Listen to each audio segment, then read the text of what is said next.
Madame, Monsieur, bonsoir, bienvenue à tous au sommaire de votre journal. Le plan d'action du gouvernement, on s'intéresse ce soir au volet de l'industrie touristique, notamment sa promotion et sa contribution dans l'augmentation des recettes du pays.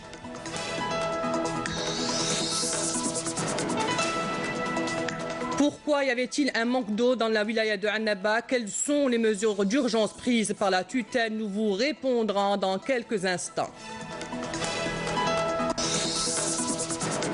De l'industrie dans votre journal, les premières productions en fer du complexe industriel de Bellara sont attendues les jours à venir. La chaîne de production va tourner à plein régime.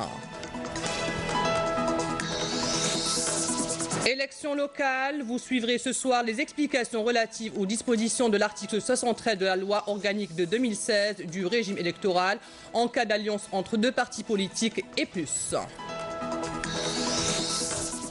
Tout d'abord, le président du Conseil de la Nation, Abdelkader Ben Salah, a présidé aujourd'hui la réunion de la commission de coordination du Conseil, et ce pour l'échange de points de vue et des opinions portant sur le plan d'action du gouvernement et la préparation du système opérationnel interne du Conseil de la Nation.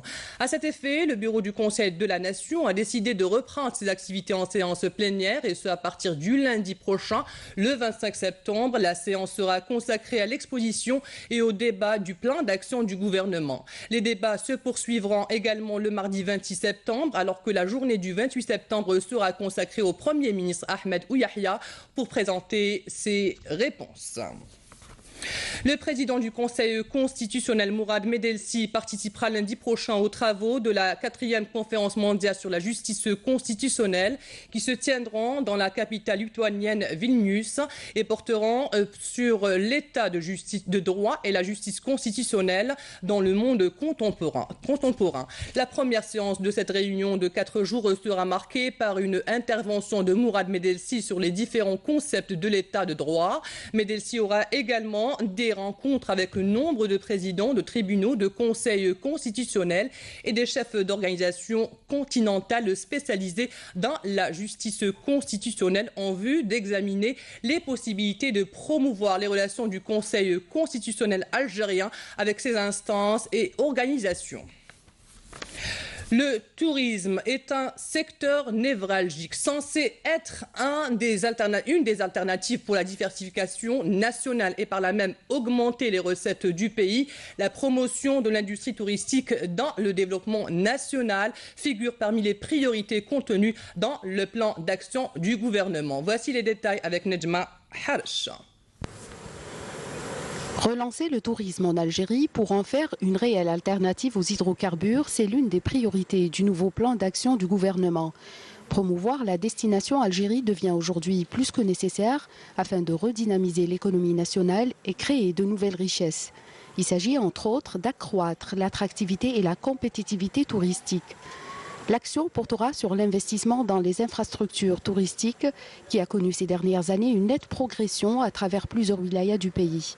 Le gouvernement œuvrera également dans le suivi et le soutien des projets en cours de réalisation, ayant mobilisé plus de 50 milliards de dinars de crédits bancaires bonifiés par l'État. La réalisation d'une véritable industrie touristique est une nécessité incontournable aujourd'hui pour notre pays, qui recèle des potentialités avérées dans le domaine.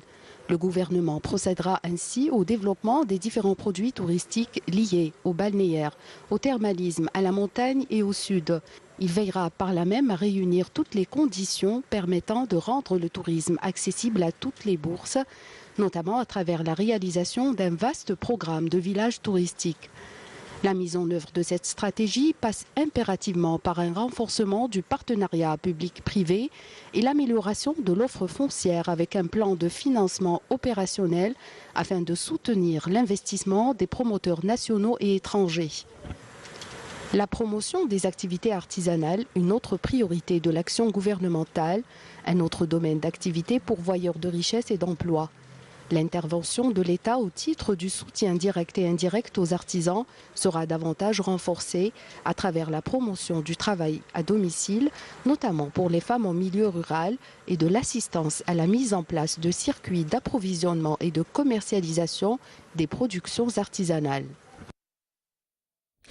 Comme annoncé dans les titres, la wilaya de Annaba vient de bénéficier d'un plan d'urgence en alimentation en eau potable. Ce plan tombe à point nommé après une sécheresse qui a affecté tous les foyers de la ville de Annaba et le complexe sidérurgique d'Al Hadjar. Le premier responsable du secteur, Hossein Nessib, en visite dans cette wilaya, vient de mettre en service 8 réservoirs d'eau d'une capacité globale atteignant 24 700 mètres cubes. Amal Bouarba. Des mesures d'urgence à la hauteur de la crise de l'eau qui a marqué ces derniers temps la wilaya de Annaba. Selon le ministre des Ressources en eau, Hossein Nessib, l'eau coule de nouveau dans les robinets. Une situation qui sera réglée progressivement pour approvisionner l'ensemble des quartiers privés de ce liquide précieux. Le plan d'urgence pour l'alimentation en eau potable de la wilaya de Annaba consiste en renforcement de la conduite de transfert à partir du barrage Meksa vers la station de pompage de Boutlja. Cette opération sera achevée d'ici le mois de février 2018. Cela permettra un apport supplémentaire de 40 000 mètres cubes jour. Il est question aussi de relancer le projet de la station de dessalement de l'eau de mer de Chott pour une diversification des ressources en eau et une sécurisation de l'alimentation en cette denrée vitale pour les wilayas de Annaba et de Tarf. Ces mesures d'urgence ont permis de régler la pénurie d'eau et de couvrir les besoins du complexe sidérurgique d'Al Hadjar.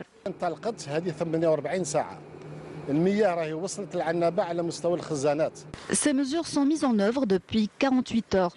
Nous avons approvisionné la wilaya de Annaba à travers la mise en place de réservoirs d'eau qui ont permis la mobilisation de 80 000 mètres cubes jour, dont 50 000 mètres cubes sont destinés à l'alimentation de la population de Annaba et 30 000 mètres cubes pour le complexe d'Al Hadjar. D'ores et déjà, certains quartiers commencent progressivement à être alimentés en eau potable.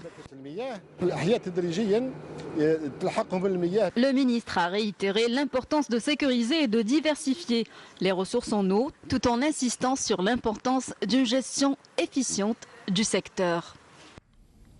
Place à l'industrie allant de suite au complexe industriel de Bellara. Fruit d'un partenariat algéro-qatari, les premières productions en matière de fer de construction et de fer à béton sont attendues dans les prochains jours à venir. Youssef Dili nous en dit plus. Après le début des travaux de réalisation du complexe de Bellara en 2015, les différentes unités de production seront incessamment opérationnelles avec une capacité de 2 millions de tonnes à rang à béton et de fils de fer par an dans une première phase. Ce complexe sidérurgique est le fruit d'un partenariat entre l'entreprise publique Sider, le Fonds national d'investissement et le Qatar. La première unité est prête depuis le mois de juin. Elle rentrera d'ailleurs en service dans les prochains jours. Toutes les conditions sont réunies telles que l'eau, l'électricité, le gaz, les matières premières ainsi que la main-d'œuvre pour lancer de manière effective cette usine.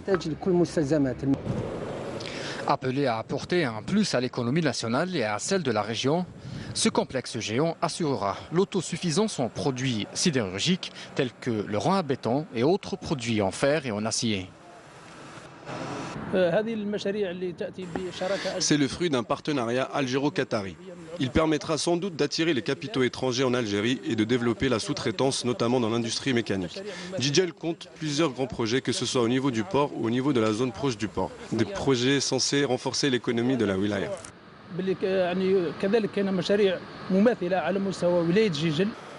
Une région qui deviendra un vaste espace d'investissement qui drainera des centaines de petites et moyennes entreprises, ce qui influera positivement sur le marché de l'emploi.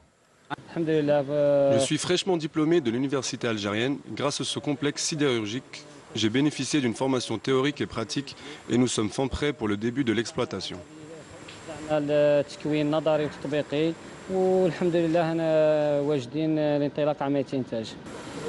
J'ai eu mon diplôme en 2016. J'ai bénéficié d'une formation ici dans ce complexe. Avec son port, son aéroport, son autoroute et sa ligne ferroviaire, Djidjel semble bien parti pour réaliser sa mutation en une capitale de l'industrie sidérurgique en Algérie. La Confédération internationale des droits d'auteur et l'Office national des droits d'auteur et droits voisins Lunda organisent aujourd'hui et demain 2 journées d'études. Ces journées sont consacrées à la collecte des droits d'auteur au niveau africain. Siam Kenouch. À l'hôtel El Jazair ce matin, des créateurs, des sociétés d'auteurs et des organisations internationales de droits d'auteur se sont réunis. L'ordre du jour, dynamiser les collectes des droits d'auteur en Afrique. L'événement est organisé par l'ONDA, l'Office national des droits d'auteur, et la Confédération internationale des sociétés d'auteurs et compositeurs, CISAC, en présence de Monsieur le ministre de la Culture, Azdin Mihoubi. للمؤسسات التي تعنى بقضايا الثقافة السينما والموسيقى والإبداع عموما. هذه خطوة متقدمة بالنسبة للجزائر لتكريس بعدها الإفريقي وتجسيده أيضا، ولكون إفريقيا هي كما قلت هي مهد الثقافة الأولى، مهد اللغة الأولى. طبعا الجزائر إسهامها كبير عبر التاريخ، لكن أيضا دور الجزائر الثقافي في إفريقيا أيضا يجب أن يكرس دائما. Le potentiel africain est mis en valeur. La production culturelle de l'Algérie et de l'Afrique du Sud affiche le meilleur résultat dans tous les domaines. في اليوم الجزائر عندها دور رائد في إفريقيا وفي العالم العربي. À cette occasion, Monsieur le ministre de la Culture annonce la création du prix Makeba, un prix pour la meilleure production africaine. Et lors de cette journée d'études, les participants ont tenu à rendre un hommage particulier au président de la République Abdelaziz Bouteflika pour toutes les actions menées au profit des artistes et les créateurs africains.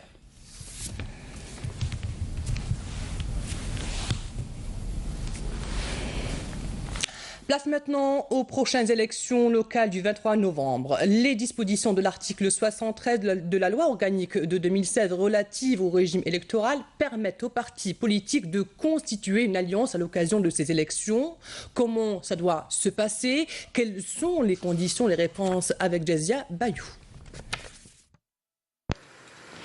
L'alliance entre les partis, voilà donc une nouvelle procédure adoptée par le ministère de l'Intérieur et des collectivités locales pour faciliter la participation de toutes les formations politiques aux prochaines élections. Pour mieux adhérer à cette nouvelle mesure, le ministère de l'Intérieur a établi des conditions bien claires. En premier lieu, il est exigé que l'alliance revête un caractère national. La loi organique concernant la loi électorale a établi des conditions de 4%, ou bien l'acquisition de 10 électeurs régionaux, ou bien la participation aux signatures.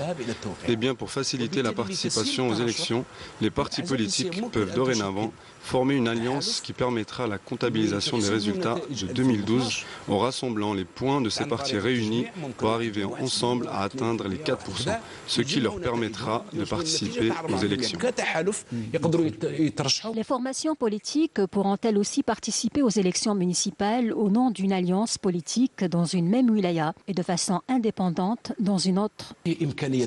Il existe deux possibilités de participation, celle de l'alliance ou en tant que formation indépendante. Si on participe en tant qu'alliance à l'APOI, nous devons participer également aux élections dans toutes les assemblées communales qui font partie de cette wilaya. On ne peut pas participer aux élections de l'APOI en tant qu'alliance et à l'APC en tant qu'indépendant. Il est donc primordial de constituer une seule alliance et de choisir de participer à l'élection dans toutes les circonscriptions ou bien dans l'une d'elles. Il n'est pas possible de constituer une alliance à Constantine, une autre à Oran et ainsi de suite. C'est une facilitation qui permettra aux partis politiques de s'adapter aux résultats de 2012 et à la réalité locale.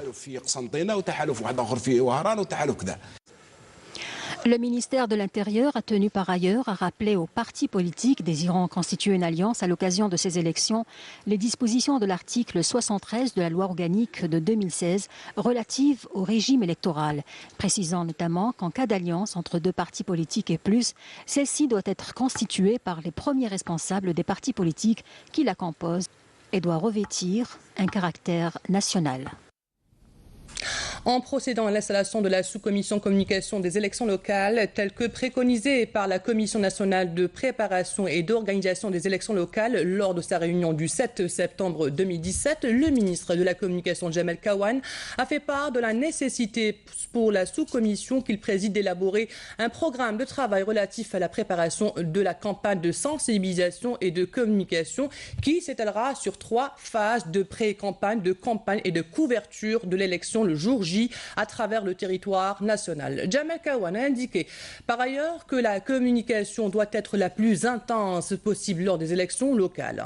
Par ailleurs, le ministre de la Communication a présidé aujourd'hui au siège de son département une réunion de travail qui a regroupé les directeurs généraux des établissements sous tutelle dans le cadre de la préparation des élections locales. Jamal Kawan a écouté les cadres dirigeants sur les différentes dispositions déjà prises par leurs établissements respectifs dans le cadre des élections locales et pris en charge un certain nombre de questions en perspective de la réunion prochaine de la Commission nationale. Depuis Kampala et lors de sa rencontre avec les chefs de police des pays membres de l'Organisation de coopération des chefs de police d'Afrique de l'Est participant aux travaux de leur 19e réunion qui se déroule du 13 au 15 septembre dans la capitale ougandaise, le directeur général de la Sûreté nationale et président d'Afripol, le général-major Abdelghani Hamel, a indiqué qu'Afripol œuvrerait au renforcement des efforts sécuritaires communs des organes en charge de l'application de la loi en Afrique dans le domaine de lutte contre toutes les formes de crimes organisés et transfrontaliers à travers le partage et l'échange d'informations et la mise à profit des expériences et expertises des organisations de police d'Afrique, a précisé le communiqué de la DGSN. À Blida, les éléments des douanes de l'inspection principale des opérations commerciales ont pu saisir 2 conteneurs. L'un contenait des pièces détachées, usées, dont l'origine est inconnue, alors que le deuxième conteneur était rempli de 8000 paires de chaussures de sport contrefaites. La valeur globale de cette saisie est estimée à 30 millions de dinars.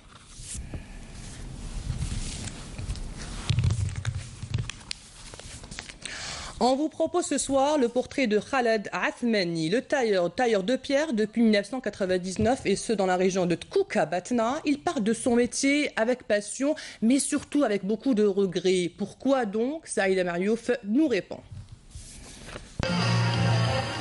Si par le passé la taille de la pierre était une pratique très répandue chez les habitants de la localité de Tkout, à 100 km au sud de Batna, aujourd'hui les choses n'ont guère changé, bien au contraire. Ce métier attire de plus en plus de jeunes. Khaled est tailleur de pierre depuis 20 années déjà. Son métier, il l'aime par-dessus tout. Il allie patience et persévérance et façonne la roche à la perfection sans omettre le souci du détail. J'ai commencé à tailler la pierre à l'âge de 25 ans, en 1999. J'ai fait différentes wilayas, 26 en tout, mais je me suis stabilisée ici pour éviter les tracas des déplacements. Mon père exerçait déjà ce même métier et je l'ai suivi. Khaled n'est pas sans savoir que ce métier est de plus en plus dangereux et que les médecins sont formels là-dessus. La pierre contient de la silice qui représente un danger de mort irrémédiable. J'ai même découvert une tuberculose cérébrale, rénale. Et la plupart, c'est des complications pulmonaires. Exemple, le pneumothorax, c'est-à-dire une perforation de la plèvre. La plèvre, c'est la couverture très fine qui couvre le poumon. On a toutes sortes de complications qui font d'un malade qui est un malade qui doit être assisté. Le praticien Dr Rahmani m'a ausculté et en lisant mon scanner, il m'a demandé d'arrêter d'exercer rapidement, en 2006 déjà. D'ailleurs, je ressens des douleurs pulmonaires. Mon cousin, lui, est décédé avant le mois de Ramadan. Il était tailleur de pierre, mais je ne peux pas arrêter pour des raisons financières. J'ai une famille à nourrir. Même si les artisans tailleurs de pierre perpétuent cette tradition de père en fils, Khaled, lui, continue malgré tout d'exercer, mais la douloureuse vérité reste omniprésente. Ils ont certes ce métier dans la peau, mais à quel prix? Ces tailleurs de pierre de la ville de Tkout et comme Khaled continuent d'exercer leur métier et d'assouvir leur passion en faisant abstraction, et ce pour diverses raisons, du danger potentiel qui les guette, à savoir la silicose. Le Conseil de sécurité a prorogé jeudi jusqu'à 15 septembre 2018 le mandat de la mission d'appui des Nations Unies en Libye MANUL, en réaffirmant le rôle central de l'ONU pour ce qui est de faciliter sous l'égide des Libyens eux-mêmes un règlement politique des problèmes auxquels se heurte la Libye. La résolution adoptée à l'unanimité par les 15 membres du Conseil de sécurité a réitéré son appui à la mise en œuvre intégrale de l'accord politique libyen en insistant sur la nécessité de regrouper toutes les initiatives de médiation sous la houlette des Nations Unies. Le Conseil de sécurité s'est félicité à ce titre de l'action importante que mènent les pays voisins de la Libye et les organisations régionales en vue d'une sortie de crise. Le prix du pétrole coté à New York poursuivait sa progression ce jeudi à l'ouverture et frôlait le seuil symbolique des $50, toujours porté par l'optimisme de grandes agences mondiales sur la demande d'or noir dans le monde. Par ailleurs, le baril de light sweet crude pour livraison en octobre gagnait 62 cents à $49,92 sur le New York Mercantile Exchange. L'actualité à l'étranger d'abord en bref et en images. Au moins 50 personnes dont des Iraniens ont été tuées ce jeudi dans une double attaque près de Nasiriyah dans le sud de l'Irak. Le bilan pourrait encore augmenter car certains blessés sont dans un état critique. La première attaque a eu lieu près d'un restaurant sur une autoroute à la sortie de Nasiriyah alors que la seconde attaque à la voiture piégée a visé un point de contrôle de la sécurité sur cette même autoroute. La double attaque menée par des hommes déguisés en membres des unités paramilitaires du Hashd al-Sha'bi, selon des sources de sécurité, n'a pas été revendiquée dans l'immédiat. En Birmanie, la situation de la minorité musulmane Rohingya s'aggrave. Un responsable onusien a averti ce jeudi que la communauté internationale devait se préparer à l'éventualité d'un scénario du pire. La situation humanitaire continue de se dégrader au Bangladesh, étranglé par l'afflux de près de 380 000 Rohingyas. Bouchaboli. Selon les estimations de l'ONU, ils sont 380 000 Rohingyas, pour la plupart des enfants, à se masser dans des camps de fortune au Bangladesh depuis les violences du 25 août en Birmanie. Fuyant ce que l'ONU a qualifié de nettoyage ethnique, femmes, enfants et vieilles personnes continuent de souffrir le martyre en dépit des appels de l'organisation onusienne à faire cesser les opérations militaires contre la minorité Rohingya. Face à l'impuissance de l'ONU à mettre un terme à ce drame, en se contentant d'une réunion à huis clos, des milliers d'autres Rohingyas seraient toujours sur les routes pour échapper à la répression. N'ayant pas la capacité d'absorber les centaines de milliers de réfugiés s'entassant dans la région de Cox's Bazar, à sa frontière avec la Birmanie, le Bangladesh se retrouve confronté à une grave crise humanitaire et conteste la version officielle de la Birmanie selon laquelle les Rohingyas établis là, souvent depuis des générations, sont des Bangladais. Très critiquée sur la scène internationale pour son absence de solution à la crise et son silence sur le drame des Rohingyas, la dame de Rangoon, Aung San Suu Kyi, prix Nobel de la paix, devrait sortir de son mutisme le 19 septembre prochain. De son côté, l'armée du salut des Rohingyas de l'Arakan dément tout lien avec le terrorisme international et dit avoir pris les armes pour défendre les droits bafoués de la minorité musulmane Rohingya de Birmanie. Retour au pays, place la culture, direction Tlemcen pour visiter le palais royal El-Meshwar. Édifié au Moyen-Âge par les sultans zianides, ce palais doit son nom El-Meshwar à la salle où se réunissaient les ministres autour du sultan, comme nous le dit notre guide ce soir, Mona Nawal Hamoudi.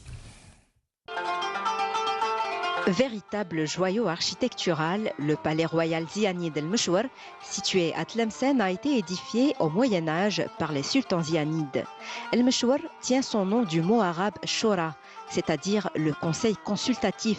C'est ici que les ministres de l'époque se réunissaient. Le palais est réparti en 3 grandes parties. Celle-ci est divisée en 2 principaux pavillons. Celui-là était réservé à la saison estivale. Celle d'en face était réservée à la période hivernale. Et il y a une grande salle réservée au conseil consultatif, ainsi que le pavillon qui faisait office de harem.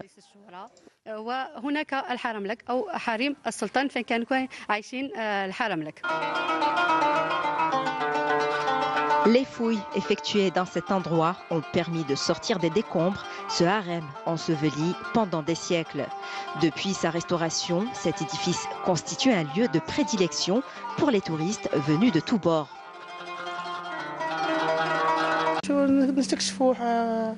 Nous sommes venus découvrir les richesses de notre pays. Les jeunes doivent venir visiter ce très beau palais.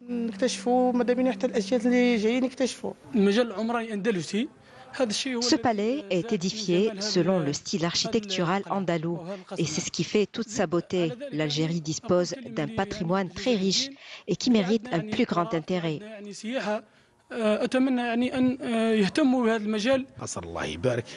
Ce palais est vraiment somptueux.